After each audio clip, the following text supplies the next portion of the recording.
ஆதாம் ஏவாளின் வருகை.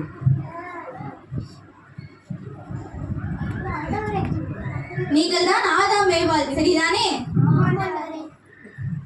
தேவன் உங்களுக்கு புசிக்க கூடாது என்று கட்டளையிட்ட கனியை புசித்தீர்கள் அல்லவா?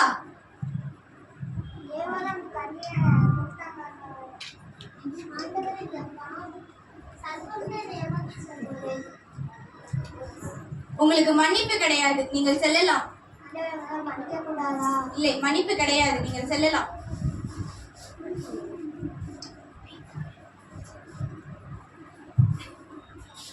நோவாவின் வருகை.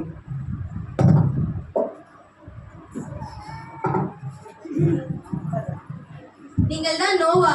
ஆமாண்டவரே.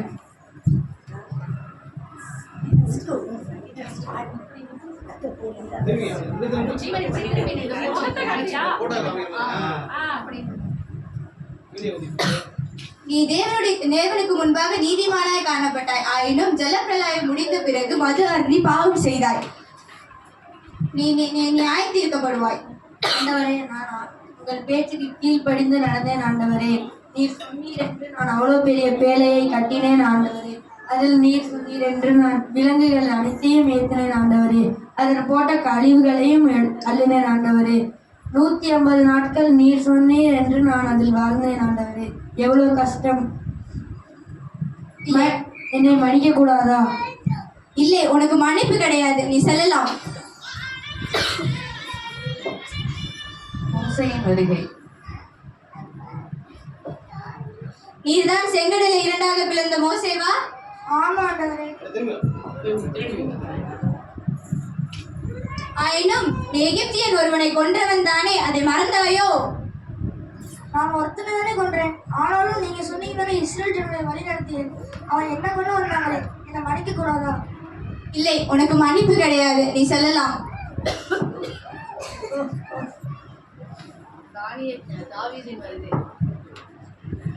என் பெயர் தாவீது. நான் கோலியாத்தை வீழ்த்தியவன். கத்தோலியத்துக்கு ஏற்றாதானன். ஓ, அப்படியா? ஆனாலும் நீ ஜாதி பெருமையும் இனவெறியும் கொண்டவன் தானே, நீயும் பாவியாவாய். ஆண்டவரே, நானே சின்ன பையன். அவ்வளோ பெரிய கோலியாத்தை முறியடிச்சு நானே. இல்லை, உனக்கு மன்னிப்பு கிடையாது, நீ செல்லலாம். லோத்தின் மனைவி.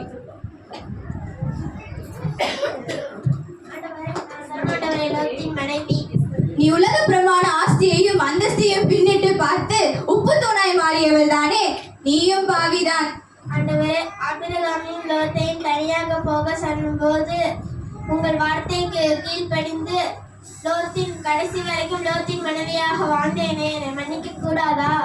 இல்லை, உனக்கு மன்னிப்பு கிடையாது, நீ செல்லலாம்.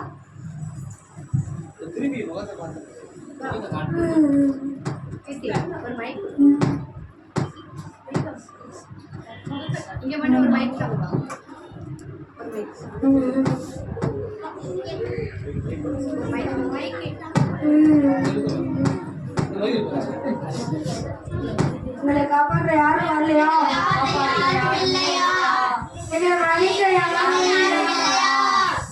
நீங்கள் பாவிகள், நான் உங்களை நியாயம் தீர்த்து விட்டேன். நீ யார் இவர்களை நியாயம் தீர்க்க? நான் இந்த உலகத்தின் அதிபதி. நீ யார்? நான் சர்வ வல்லமை உள்ள தேவனுடைய ஒரே பெயரான குமாரனாகிய இயேசு கிறிஸ்து. நானே வழியும் சத்தியமும் ஜீவனுமாய் என்னை அல்லாமல் ஒருவரும் பிதாவினிடத்தில் வரான். நீர் ஒருவர் தானே மரித்தீர், பிறகு எப்படி உலக அனைத்திற்கும் ரட்சித்துக் கொள்வீர்? ஒரு மனிதன் மூலமாய் எப்படி பாவம் வந்ததோ அப்படியே ஒரு மனிதன் மூலமாய் பாவ மன்னிப்பாகிய மீட்பு எல்லோருக்கும் கொடுக்கப்பட்டது. நீ சபிக்கப்பட்டவன், தலை நசுக்கப்பட்டாயிற்று. இவர்கள் எல்லாரும் பாவிகள், இவர்கள் நரகத்துக்கு தான் செல்ல வேண்டும். நானே உலக ரட்சகர். நான் பாவிகளுக்கு பாவ மன்னிப்பையும் நித்திய வாழ்வையும் கொடுக்கவே வந்திருக்கிறேன். இவர்கள் அனைவரும் என் நாமத்தை அறிந்தவர்கள். நான் உங்களுக்காக ஒரு வாசல் தலத்தை உண்டாக்கினேன். நீங்கள் எல்லோரும் என் கூட வந்து மகிழ்ந்து களி கூறுங்கள்.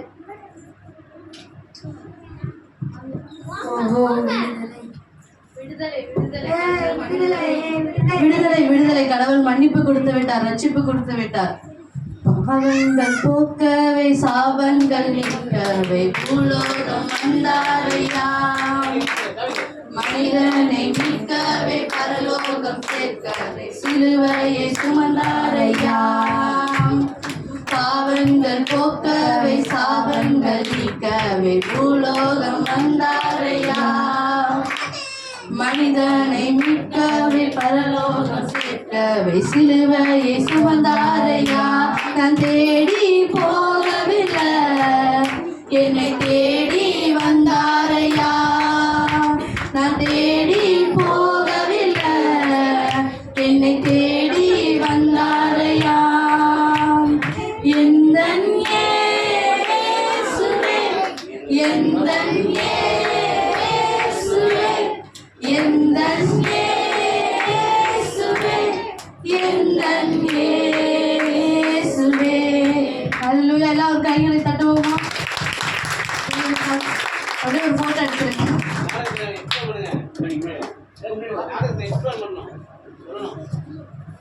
அது இதோட மாறல் என்னன்னா ஒன்றும் இல்லை. அதாவது இயேசு கிறிஸ்து பிறக்கிறதுக்கு முன்னாடி எத்தனையோ பேர் இறந்துருப்பாங்க இல்லைங்களா.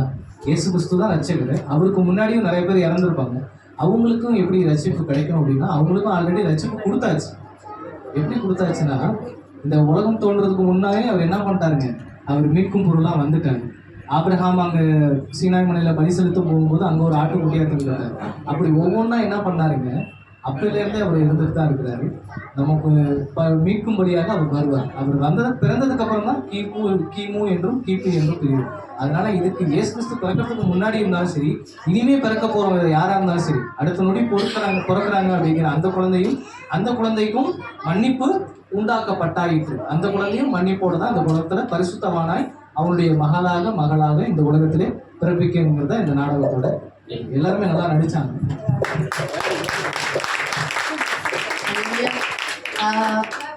பிள்ளைங்க வந்து ஒரு அர்த்தமுள்ள கிறிஸ்துமஸ்ல ஒரு சில வார்த்தைகளை பகிர்ந்துக்குவாங்க. அடுத்த டான்ஸுக்கு எல்லாரும் போய் ரெடி ஆயிருக்கோம்.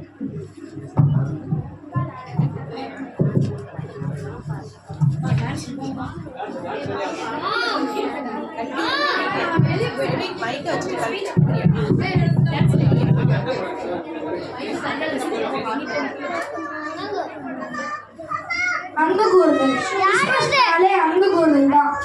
ஏசப்பா நம்ம மேல அன்பு வச்சிருக்கனாலதான் அவரே அடங்கி வந்து மனுஷனா வாழ்ந்து காட்டினாரு. கிறிஸ்துமஸ் நாளே கொடுக்கிறதா பிதா ஏசப்பா கொடுத்தாரு. ஏசப்பா தன்னையே கொடுத்தாரு. நம்ம ஏதாச்சும் கொடுக்கணும்ல, அதான் கொடுத்துருக்காரு. நற்செய்தி. ஏசப்பா வந்து பெத்லஹேம்ல பிறக்கிறது கொண்டாடுறது கிறிஸ்துமஸ் கிடையாது. அவர் நம்ம உள்ளத்துலயும் பிறக்கணும். அவர் தான் நம்ம உள்ளத்துல பிறந்துட்டாரு. அவரும் மித்தவங்க உள்ளத்துலயும் பிறக்கணும். அதுக்கு பிதாவாகி தூதர்கள் நற்செய்தி எப்படி கொடுத்தாங்களோ அதே மாதிரி நம்மளும் கொடுக்க வேண்டும்.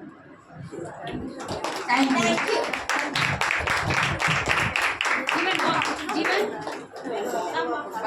குடும்ப பாடல் இருக்கு இன்னும்.